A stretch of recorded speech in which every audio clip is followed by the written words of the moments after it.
À la découverte de Tetris, la SCIC qui empile les utopies. Là, je viens de manger des bananes et c'était bon. S'il faut que je fasse une réponse sérieuse, je suis en mission de service civique, donc dans l'association Evaleco. Plus précisément, ma mission consiste à promouvoir les déplacements doux, donc à pied et à vélo. Je dois faire cette mission, la mener à bien en utilisant l'outil qu'on appelle cartographie participative. L'idée, c'est de rassembler des gens à la fois sur le terrain pour faire des balades ensemble ou ici dans les locaux de l'association pour prendre les cartes existantes et y rajouter les informations qui vont aider les gens à marcher plus ou faire plus de vélo. L'ensemble de la mission, ça regroupe la valorisation des déchets énergétiquement. Là, j'ai travaillé sur un projet de séchoir solaire avec des déchets, donc du bois de récupération, des vitres d'imprimantes et des tôles d'ordinateur noirs. Le tout façonné de façon à ce que ça puisse sécher des plantes aromatiques, des fruits et tout autre pour leur conservation. Troisième projet, c'est le projet des huiles alimentaires recyclées. Donc là, c'est simple, on reçoit de l'huile alimentaire de la restauration, on la fait décanter dans un premier temps, qu'on élimine les plus grosses particules, ensuite on le fait passer dans 3 filtres différents. Le dernier filtre, c'est 1 micron. Et du coup, après, on peut l'utiliser en tant que carburant, carburant pour des moteurs ou carburant pour du combustible pour des chauffages. Ici, on fait des clés USB. Après, en ce moment, on fait des perles pour la couture qu'on met sur les trous. Il y a Momo qui est très fort en sculpture, pas Momo, Ali qui est très fort en sculpture. Il fait des tortues luttes, c'est lui qui fait les pantins, il fait un peu de tout, Ali. Après, il joue de la guitare. Et ici, c'est le bois, donc comme ma collègue vous a expliqué. Donc on fait beaucoup de clés USB, par exemple. Beaucoup de jouets pour enfants, beaucoup de créations à notre imagination, bien sûr, quand il n'y a pas beaucoup de travail. On est bien encadré, bien entouré, on a tout ce qu'il faut, donc voilà. Il ne faut pas oublier qu'on est dans un chantier d'insertion et on essaie de rebondir. C'est un tremplin pour trouver autre chose. Dans l'ensemble, ça va. Et à Mayotte, qu'est-ce que vous faisiez ? Je fabriquais des instruments de musique traditionnels là-bas. Et je faisais un peu de la sculpture, l'artisanat. Je suis venu ici pour découvrir un peu le monde d'ici. C'est quoi ? Je suis en train de m'entraîner, moi. Ah, vous êtes en train d'apprendre. Voilà. Je suis en train d'apprendre à découper. Bon, mais arrêtez, parce que là, ça va pas aller à celui de Patrick. Ça va pas aller. Ne les regarde pas, concentre-toi, François. Attends, à toi, si tu disais. Je lui fais, vous voulez que je vous la roule ? Il me regarde et il me sort, je roulais avant que tu naisses. Pas des clopes. Voilà.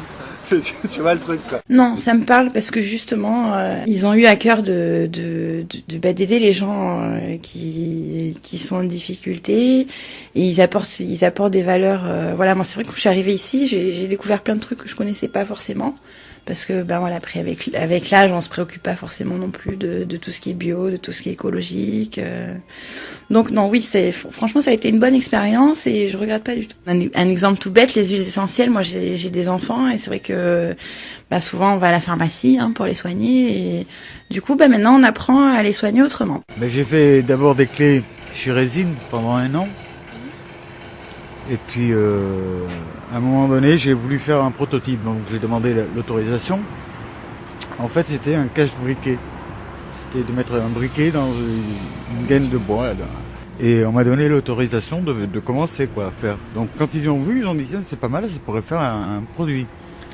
Donc, ils m'ont proposé de me renouveler, de me garder. Et ils m'ont dit, si on déménage, qu'on vient à Grasse et qu'on a le sous-sol, vous pourrez peut-être vous installer.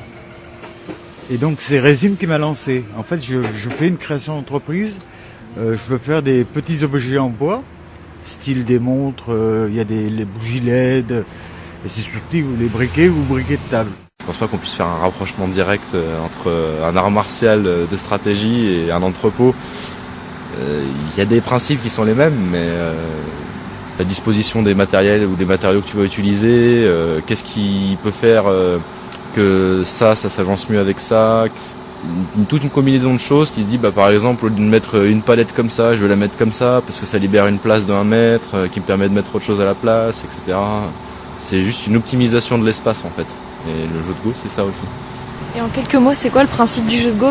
Le jeu de Go, en fait, c'est un art martial qui a été inventé à l'époque d'Edo, parce qu'ils jugeaient que la capacité intellectuelle de leurs fils n'était pas assez élevée pour mener leurs armées au combat, en fait. Tu joues tour à tour blanc et noir, et tu dois créer des zones définies qui sont à toi, des territoires, où l'adversaire ne peut pas rentrer. Tu peux essayer de tuer ton adversaire à certains endroits stratégiques de la partie, mais si tu essaies par exemple toujours de tuer dès le départ de la partie, au bout d'un moment, en fait, tu vas te retrouver piégé par ta propre attaque.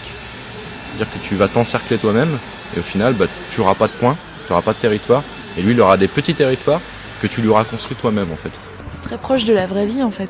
C'est ça, ouais. C'est un outil qui est super en fait au niveau de la pédagogie, parce que tu apprends tout le temps et tu peux apprendre ce que tu as déjà appris. Il y a un échange en fait qui se crée de génération en génération en fait. Il n'y a pas de personne qui va dire oui je suis le plus fort, je suis le meilleur. On part tous du principe que vu qu'on a tous commencé un jour en fait, du moment que tu commences à bien savoir jouer, tu dois transmettre ce que tu as appris. Finalement, ça ressemble un peu à l'idée de Tetris où il faut transmettre le savoir et tout être Voilà, en apprentissage permanent. Je ne veux pas. Ouais, j'ai vu tout à l'heure. Et oui, Tetris, c'est aussi ça. Tetris. À Grasse. La SCIC. Qui empile Les utopies. On replonge dans Grasse, car les Grassois ont eux aussi des choses à dire.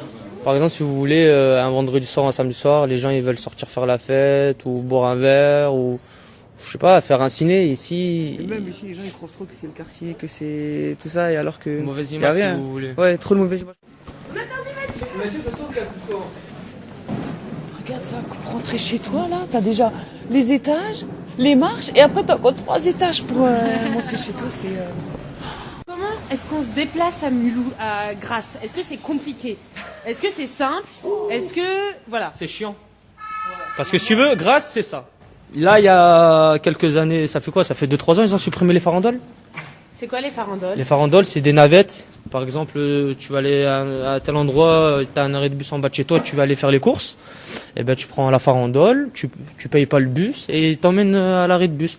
Ensuite, tu descends. Ouais, voilà. Ouais. Mais malheureusement, ils l'ont supprimé. Pourquoi? Parce que si vous voulez, il y a des jeunes collégiens, des jeunes lycéens, ils prennent des fois la farandole et ils rendent un peu fou le chauffeur. Et à force, le chauffeur en a marre et voilà, il a décidé d'arrêter. À l'époque, la farandole, elle était on prenait de la gare jusqu'ici. Ils ont dû l'arrêter, c'est ça Oui, ils ont dû l'arrêter. Il y a beaucoup de personnes âgées qui peuvent pas y aller.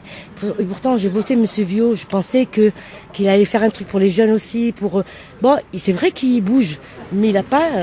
En entrant dans le bâtiment, donc il y a une petite affichette sur la mobilité. Et en fait, on voit qu'il y a certaines partie de la communauté d'agglo qui ne sont pas du tout desservies par des bus. Oui. Oui. En fait, vous avez un site, si vous voulez aller voir, qui est Agglo Mobilité. Je sais pas, pardon. Et même à Grasse. Que répondre à ça? Non, mais c'est un peu quels sont vos projets. C'est même à Grasse, c'est des petites rues, c'est des hauts débats. Enfin, on était tous en train de se dire, mais si on est handicapé ou si on a des poussettes, etc. C'est incroyable la bannière. Petit, c'est très petit, il y a beaucoup de tu vois, des petits chemins comme ça. C'est grand, mais tu vois, mais ouais. C'est monter, descendre, tu peux même pas aller de partout. Après, on va pas dire que c'est pas une mauvaise ville, hein. Nous on aime bien. Hein. On dit pas que c'est mauvais ou quoi, mais. Est-ce que vous auriez préféré vivre ailleurs ou pas? Franchement, je dirais pas ça, parce qu'au final, si je serais pas né ici, j'aurais pas eu autant d'amis, des connaissances. Ça va? Tu peux garder mes sacs, je vais acheter des cigarettes là-bas, je reviens vite avant de rentrer chez moi. Je te mets où? Dans l'autre côté. S'ils ont besoin de quelque chose, je suis là pour leur donner un coup de main. Je vous dis, c'est toujours là. Moi, c'est le chibalier, donc c'est bon. On essaie de philosopher un petit peu. On n'a pas le temps de savoir comment un lion, il est là, comment un mouton, comment il grandit, ou là une poule. Là, oui, c'est ça qui manque. Bon, hein. Pour vous faire plaisir. Si vous arrivez à deviner qui c'est, je vous offre un repas. Un couscous, si vous mangez le couscous. C'est une caricature. Il est encore vivant? Ah ben oui, cette personne est toujours vivante. Hein. C'est le premier magistrat de Grasse. Le premier magistrat de Grasse. C'est monsieur le maire.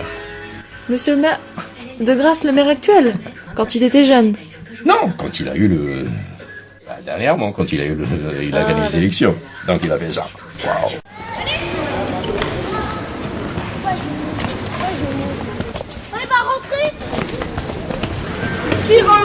La maison Venturini, c'est une des plus anciennes commerces, artisans commerce de Grasse. On a été créé en 1923 par mon arrière-grand-père. Et on est spécialiste de la fougassette. Parce que la fougassette, c'est grassois. Qu'est-ce que c'est que la fougassette? Alors, la fougassette, c'est une espèce de brioche qui est allongée, légèrement gonflée, avec 7 trous. 7 trous, ça représente les trous du visage du Christ, on dit. Parce qu'on prenait ça à Noël. Pour Noël, on partageait, on faisait bénir et on partageait ça à Noël. Au reste, on est, si vous voulez, les derniers fabricants en quantité et traditionnels, voilà, avec des anciennes recettes. J'ai mon frère qui travaille avec moi et mes parents qui nous aident. Ouais. Donc les gens ne savent pas quand c'est vous. Alors chaque semaine presque il y en a un qui découvre. Pourtant ça fait 25 ans qu'on a repris. Le truc c'est que les gens, ça fait toujours bizarre.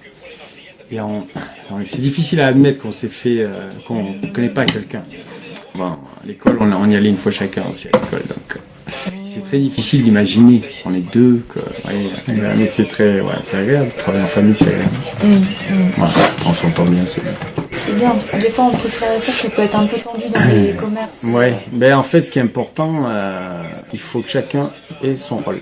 Chacun a ses compétences, donc après, bon nous ça se fait naturellement, mais voilà, il faut pas essayer de faire ce que fait l'autre ne doit pas essayer de faire ce qu'il fait. On a tous des compétences un peu différentes. Donc il y en a, il est plus spécialisé sur quelque chose, donc dans ces cas-là, il faut essayer. Il faut pas essayer de tout prendre. Il n'y a pas d'histoire de chef et vous voyez ce que je veux dire? Ça c'est très important. Et si vous gardez votre domaine de compétence et l'autre il respecte et l'autre il croit en vous parce qu'il faut qu'il ait confiance et l'autre a son domaine, il n'y a pas raison que ça se passe mal. Le système Microsoft, c'est quoi? C'est du n'importe quoi. N'importe qui peut entrer sur le système pour balancer des spyware, des malwares, des clavardbook, et puis battre ton système, il commence à arriver, c'est vraiment du n'importe quoi. Hé, t'écoutes quoi? Tetris. Quoi? Chut, Tetris c'était toi. Oui, pourquoi la peur règne? Non, je sais pas, dans les villes normales, non. Les gens ils se côtoient, ils se parlent, tu vois. Et alors, et qu'est-ce qui se passe à Grasse?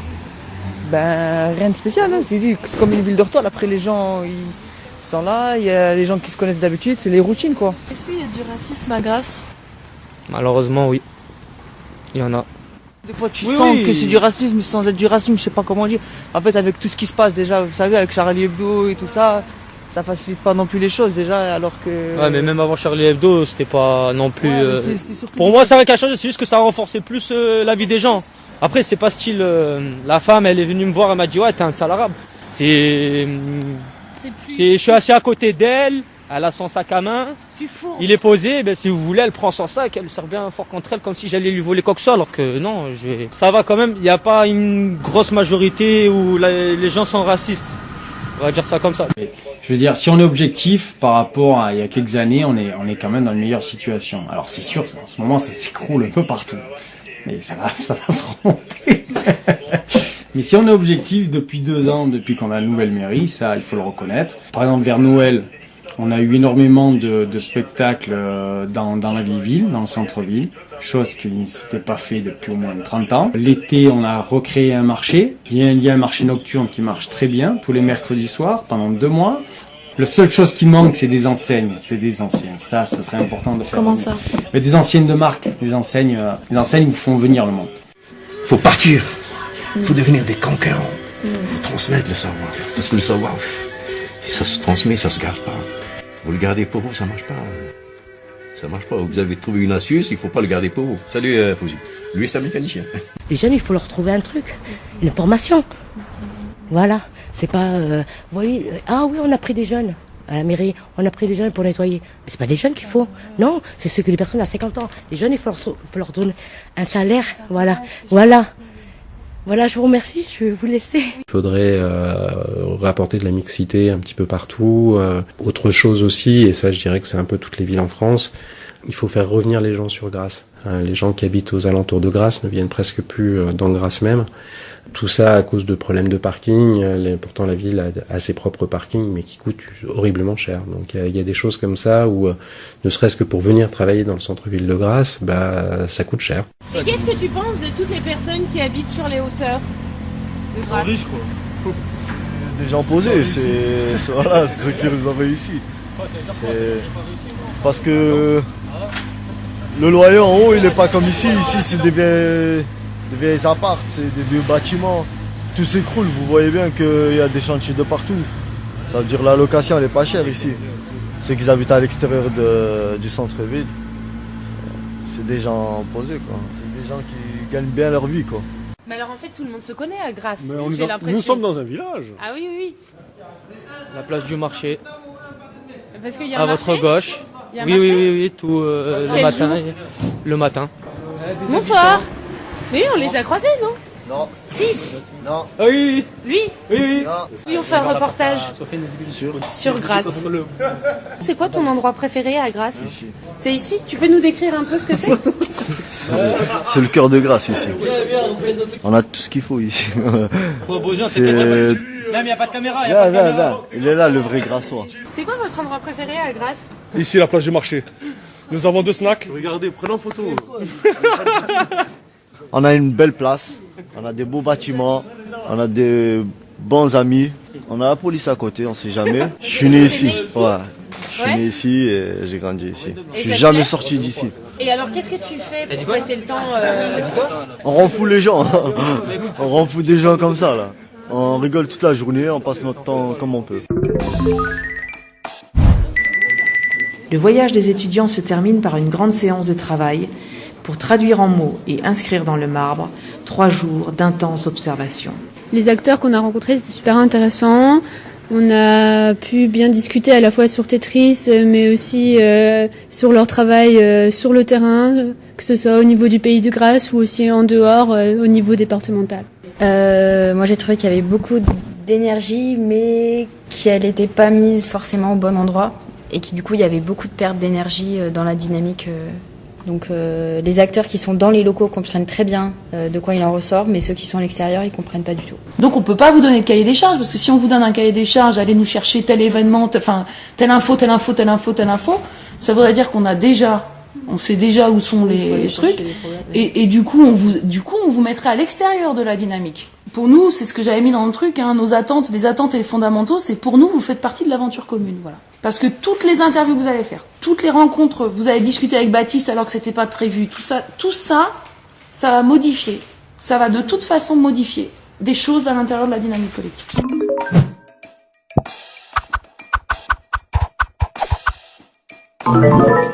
Je voudrais faire une dédicace à ma mère que j'aime beaucoup. Mathieu? Pour nous, contrairement aux autres, c'était quand même assez clair. Les échanges qu'on a eus, c'était assez clair avec les interlocuteurs. Pour eux, ils savaient vraiment ce que c'était Tetris, la SIC, etc. Ils avaient un bon diagnostic du territoire. Nous, on a eu 2 entretiens qui étaient super intéressants, et donc on a eu Geneviève Fontaine en entretien. Et franchement, ouais, de le voir de l'interne, c'est bien aussi. On a eu vraiment la version, la genèse de Tetris par rapport à Evaleco, le lien entre les deux, et c'est vraiment pas anodin. On pourra en parler. Hein. Et surtout, s'il vous plaît, vous écoutez. Et je pense que la philosophie de Tetris, elle peut être vraiment chouette, mais elle n'est pas comprise par tout le monde. Vous avez la chance d'arriver à une période où il y a encore beaucoup de choses à faire. Je pense que vous faites vraiment partie de la génération qui pourra, je l'espère, faire changer les choses. Donc on compte sur vous, les nouveaux là qui vont arriver, qui vont prendre les places et avoir l'opportunité véritablement de faire changer les choses. Et j'ai vraiment envie de rester optimiste sur l'avenir, sur l'avenir de l'humanité et sur tout ça. Et c'est grâce à des personnes un peu comme vous qui semble vouloir partir dans le bon sens, sur des choses qui comptent, sur des choses qui permettront de faire bouger les choses. Tetris. À Grasse. La SCIC. Qui empile les utopies. Finalement, quelle piste se décide pour Tetris ? Existe-t-il des directions plus raisonnables que d'autres à prendre ? Ce que je me suis rendu compte, c'est oui, certes, il y a ce problème de communication interne, mais d'un autre côté, ce qui est super important, c'est qu'ils ont énormément de soutien sur le territoire, donc que ce soit institutionnel ou interassociatif, etc. Donc ça, c'est vraiment quelque chose sur lequel ils peuvent s'appuyer. Il y a aussi beaucoup de confusion et de flou, et notamment par rapport aux citoyens. Comment en fait ça va s'imbriquer dans la vie de Grasse et du pays de Grasse. La place du citoyen à l'intérieur de Tetris et la place que joue Tetris dans la vie citoyenne. Voilà, c'est construire un projet de territoire. Améliorer, c'est que, comme je te dis, ça fait style. Ils ont fait une petite pépinière dans le social.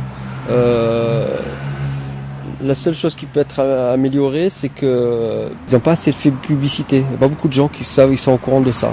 Donc c'est le seul truc qui manque, quoi. Parce que moi je l'ai découvert comme ça en venant, parce qu'ils ont fait appel à un électricien. J'ai découvert ça et quand j'en parle autour de moi, il me dit il y a un truc là. Voilà, il y a un manque, ok. Le pôle politique, ils sont au courant, il y a un pôle Azur qui est au courant de moi je parle de Grasse parce que je suis grassois. Mais je pense qu'il n'y a pas assez de publicité qui a été faite. On n'en parle pas assez dans les journaux de la région, ou dans les médias, ou dans les trucs comme ça. Je vois Tetris comme un nouveau-né. Véritablement, là, il apprend à marcher. Il y a quelques mois encore, peut-être même quelques années, peut-être 1 à 2 ans, où il va falloir que Tetris grandisse, apprenne de ses erreurs, apprenne de son environnement pour véritablement évoluer et aller dans le bon sens. On disait que ça faisait du bien, en fait, ça redonnait un peu foi en l'ESS. C'est exactement ce que je me suis dit quand j'ai entendu Geneviève parler.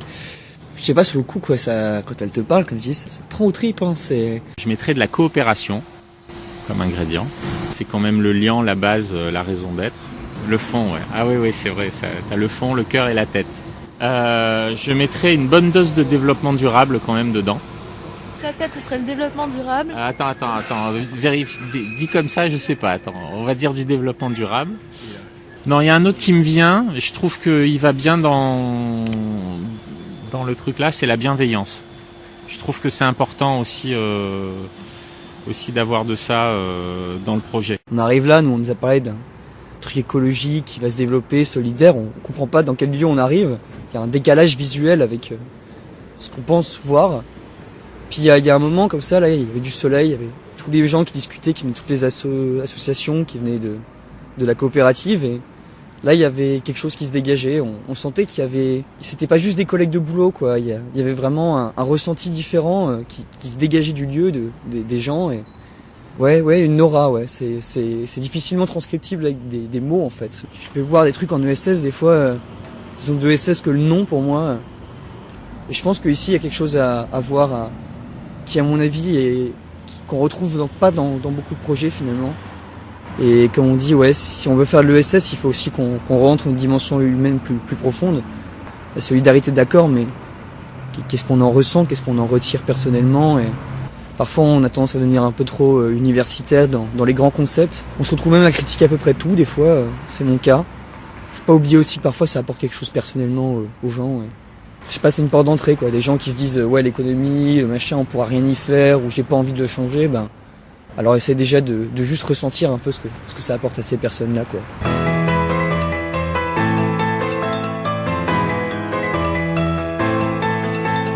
Un grand merci à tous les acteurs de Tetris. Merci aux étudiants de l'UHA, explorateurs de ce voyage en pays grassois, et à Josiane Stoessel, directrice de leur master ingénierie de projet en économie sociale et solidaire. Merci également à Martine Thévenot pour son implication dans cette aventure.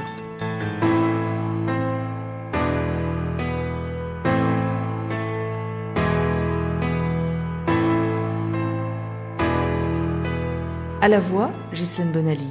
Au montage et à la réalisation, Gaël Busson. Avec l'aimable participation de Radio MNE, radio associative de Mulhouse.